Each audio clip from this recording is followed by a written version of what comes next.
Hi,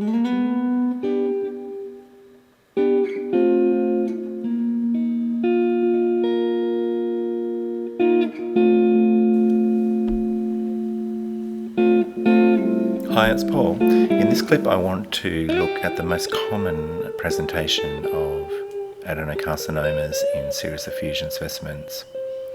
So these are probably the samples that show the classic adenocarcinoma features, and they're quite nice to look at.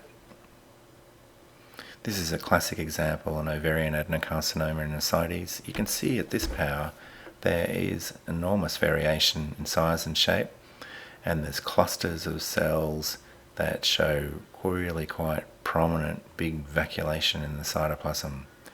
Notice how the nuclei are located eccentrically.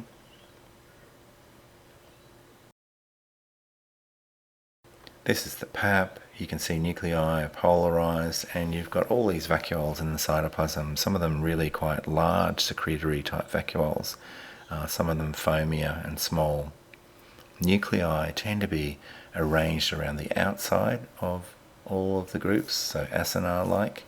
That was a crowded sheet we had there, and the nuclei show typical adenocarcinoma features, so round nuclei that are enlarged, hyperchromatic, sometimes coarse chromatin, and very prominent single central nucleolus.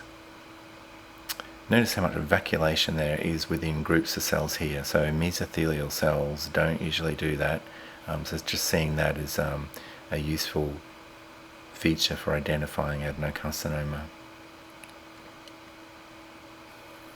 Here's another example. This one has more inflammatory cells in the background, and maybe mesothelial cells, but it also has lots of these groups of adenocarcinoma cells.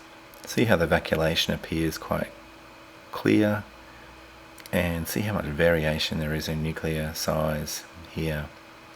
Yes, the background does have a lot of leukocytes, some mesothelial cells. Notice how much bigger these malignant cells are, and they have eccentric nuclei, large vacuoles.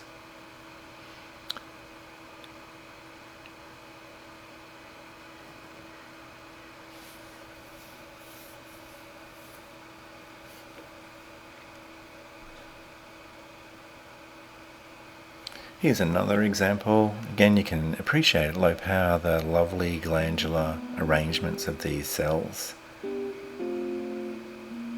Lots of acini, little balls of cells.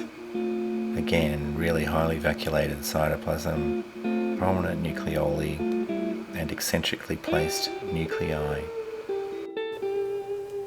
So that's the most common pattern really, the classic adenocarcinoma pattern, and that accounts for the vast majority of metastatic adenocarcinomas in effusion specimens. However, there are a group that show different and more subtle changes, and that'll be the subject of the next clip.